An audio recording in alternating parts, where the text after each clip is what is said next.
This is green tea. Yeah, I went vegan 5 years ago, so I have been completely vegan for 5 years. It's like almost anniversary, for me to be vegan for 5 years, and I mean it's kind of a experiment, to be fully vegan for such a long time, because you don't know how you're going to cope with it and how you're going to deal with all kinds of situations that you will face during the time.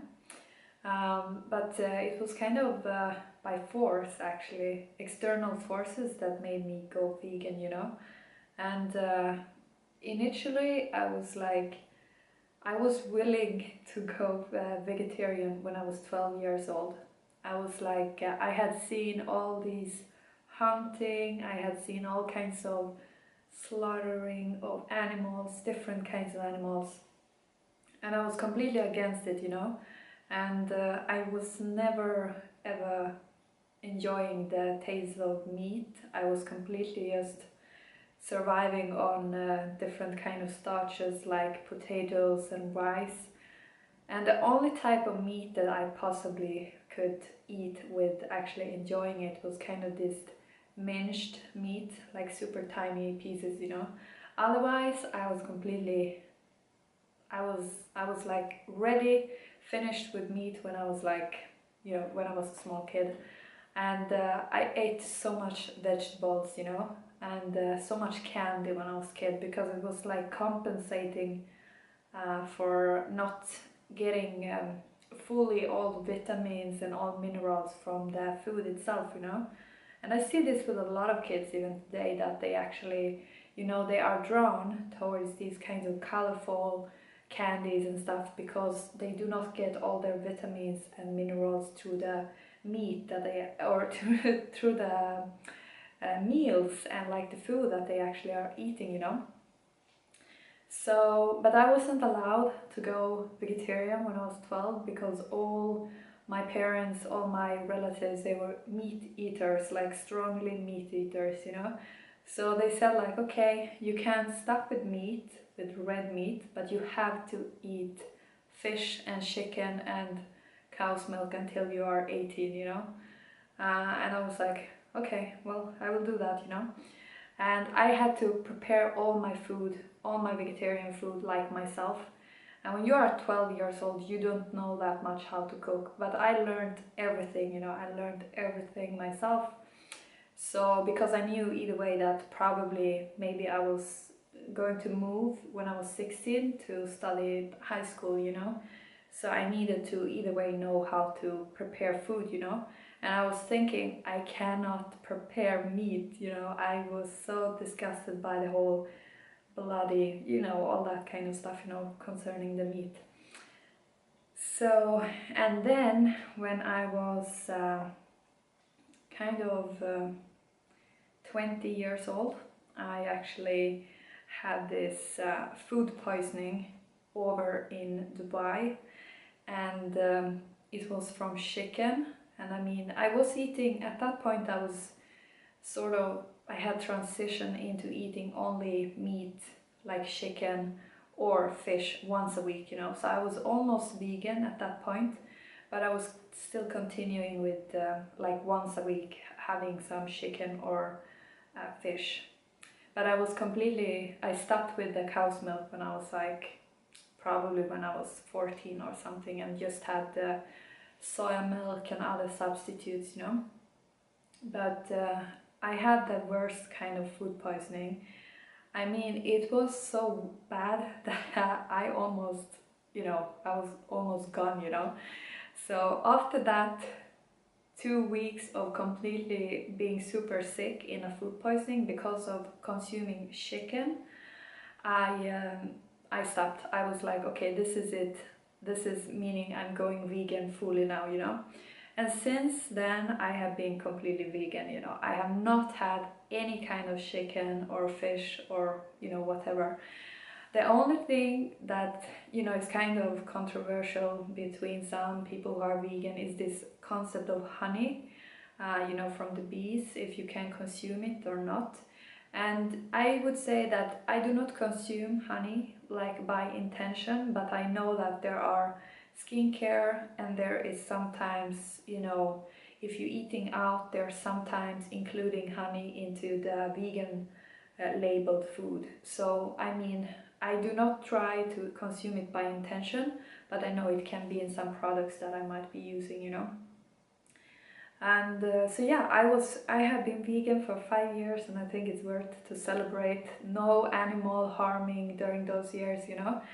And also because, like, I mean, some individuals, they have the whole concept of the reasons why they going vegan, you know. It can be because of individual health reasons, you know, or it might be for the environment, or there might be for animal, you know, animal kind of concerns. But I think that you have to weigh in all of those aspects, you know, because there's actually more like positive outcomes and like arguments for actually going vegan than to not. So, and even if some individuals are claiming that they need to eat meat to actually survive and thrive, I mean, if that's the kind of mental concept that they have concerning the meat itself, I mean, obviously it's going to affect their body and how they are absorbing the nutrients, because the body is very intellectual.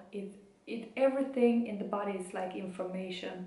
So if you're constantly telling this whole mental image of meat that you need it to survive, you know, your body is also going to respond to that kind of message that you're sending out, you know, into your into your mental sphere, you know. And you're going to think that even when you actually are absorbing it, even if it's on an unconscious level, you know. So the best option is to completely, you know, really also have this mental concept of that all the food that you are eating, you are absorbing all the nutrients from it, and you know, you are receiving it, and you are, you know, it's becoming energy for you. And of course there's some like important things to when you're actually going to be vegan, you know. You need to first of all, it's kind of a transition if you have been fully meat eater during parts of your life, and especially when it comes to B12 and eventually D vitamin, you know. So when it comes to B vitamins, like every day you need to get like some B vitamins, you know, because they are water soluble, and B12 is like found, you know, in the soil. But even if you would eat meat, it's not sure you're going to absorb enough B12, because nowadays most animals that are, you know, slaughtered and becoming meat on the plate is not consuming B12. They actually are consuming other kinds of you know, food which may have added, you know, some B12 into it, but it's not 100% sure that you actually even will get B12 even if you're eating meat. So it's good to supplement with it, you know. And there are like some really good supplements, like Solgar has a full-on B12 it has a full-on B complex, you know. Also, if you are like a stressed individual, like you leading a stressful life, you maybe you're doing quite heavy, I don't know, physical activities, or you might be sweating a lot or something, drinking alcohol. All those kinds of things are going to like consume really a lot of B vitamins, you know. So you need to ensure you have a lot of B vitamins on a daily basis, you know. Because if you would consume too much, your body can just flush it out because it's water soluble. But it's important with the B vitamins, you know. So I take like some complex of B vitamins every day, and I think it's working fantastically. And also, depending on the weather situation, you know, D vitamins can be quite deficient in certain parts of the world, especially if you are in the Western European area. And even like, because to actually get enough D vitamins, I mean, you sort of need to expose probably your whole body, or, you know, parts of your body, like to a longer period of time in direct sunlight.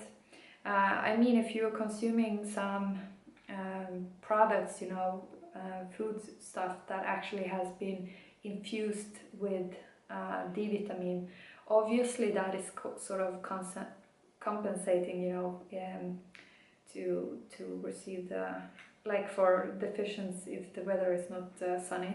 But I mean, if you want to have a supplement of D vitamin that is vegan, it can be beneficial, you know, to actually ensure that you're getting it D vitamins in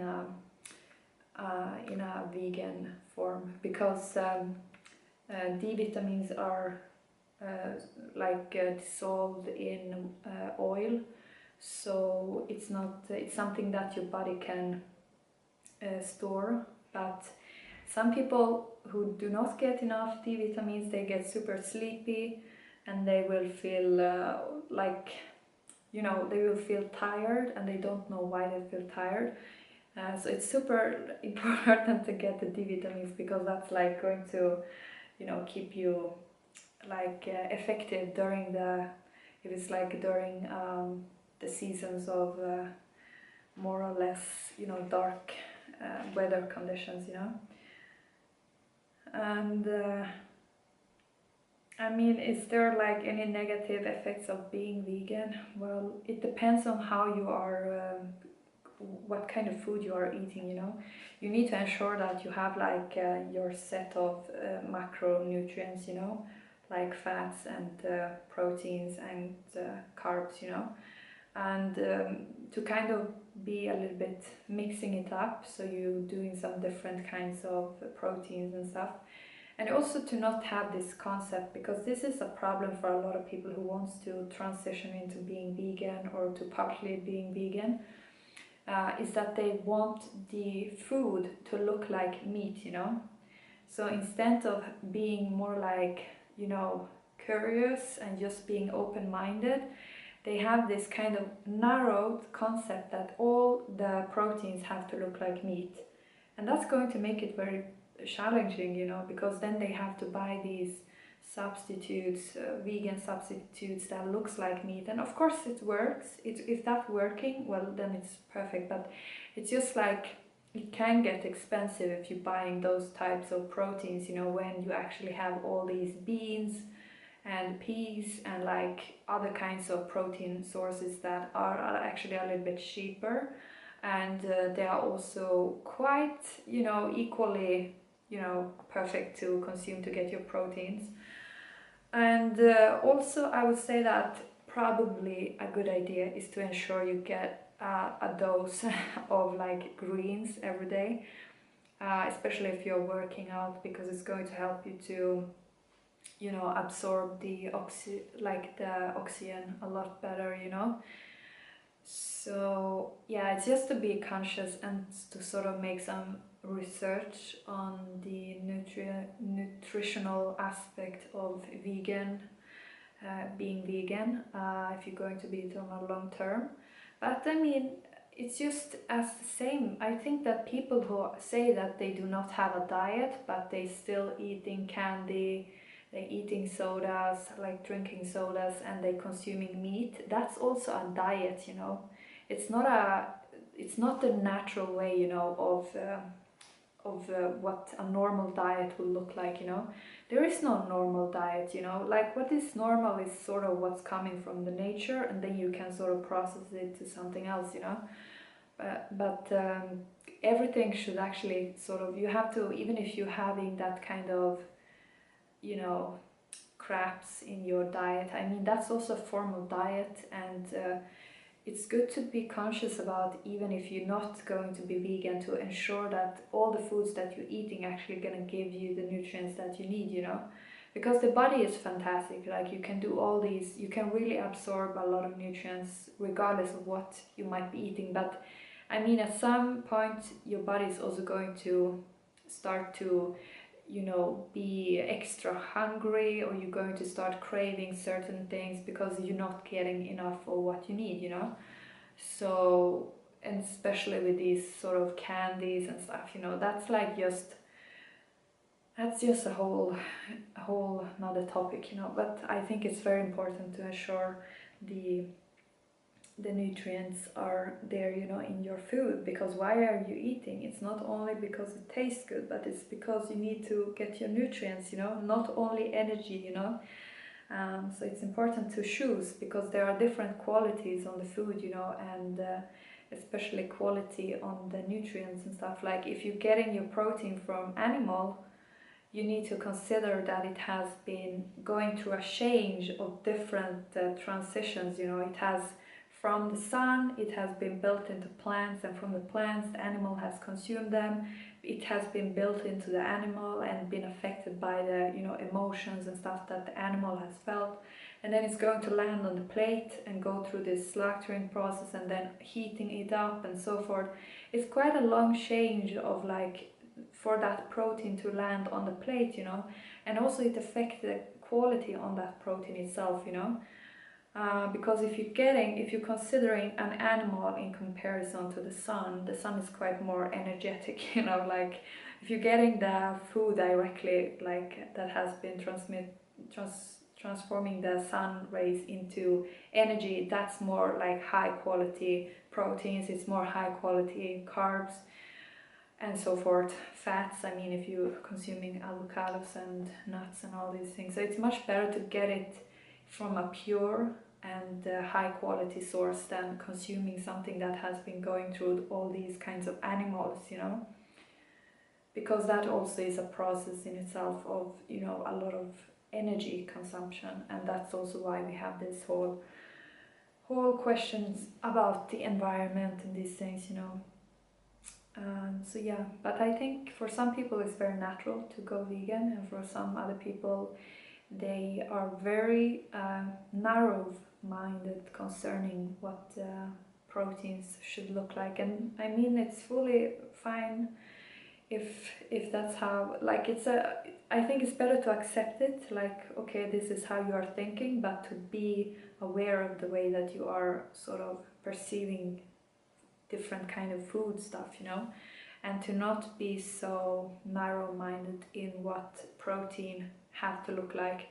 And also there are these like values in society, in some societies, I don't say that this is in all societies, but like different kind of concepts of what is accepted to eat and what is kind of, you know, you have these macho kind of concepts of that if you're eating meat you're going to be strong, and females are more prone to eat vegetables because it's more like something connected to being healthy and skinny.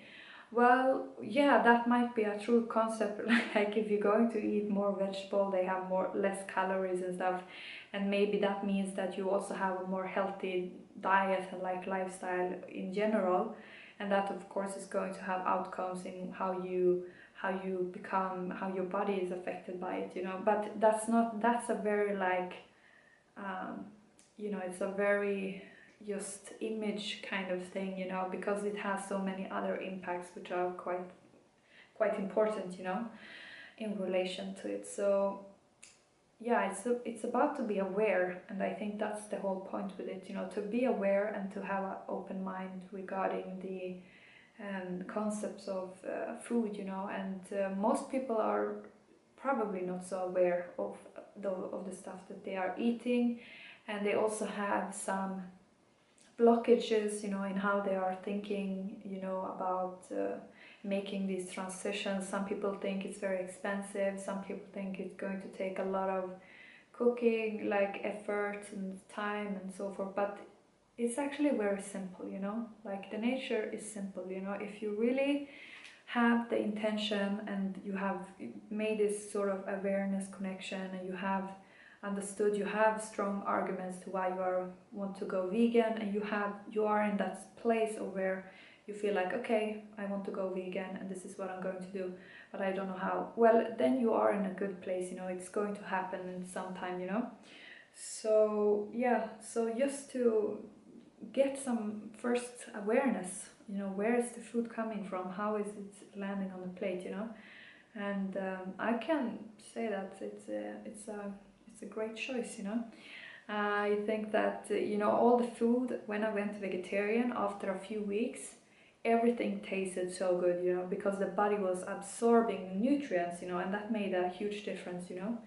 And and just to, you know, you get mental clarity, like you're thinking a lot faster, and you're not so sluggish, you know, in the way you're thinking. And I would say also your energy level is more like, you know, more like constant, you know. And you have, I mean, if you're going to do some sports or whatever, you're going to experience quite good results with it, probably because your body has a lot better oxygen, you know, absorption, and just the way of you know, sort of dealing with energy, you know, and stuff. So yeah, it's a good choice. And I definitely think it's interesting when now, like 5 years later, there are so many people who are going vegan. But when I was sort of making the transit into being vegetarian, people around me were like saying, "Oh my God, you're going to die if you don't eat meat." Well, I'm still alive, you know, like all these years later. And even my grandma, who was like the most skeptical to me going vegetarian, she is like saying that, you know, among all her grandkids and stuff, I am the one who's like looking the youngest, you know, which is kind of interesting, you know, because I'm the oldest among all of these grandkids, you know. And she thinks that she's quite impressed, but she wouldn't herself go vegetarian, you know. But she does include more veggies into her diet, I think, these days, you know. I don't know if it's because of me or just because of herself, but hopefully everything comes from yourself, all decisions and stuff, you know. So somehow, so you have to, yeah, get the awareness and just figure out how to do it, you know.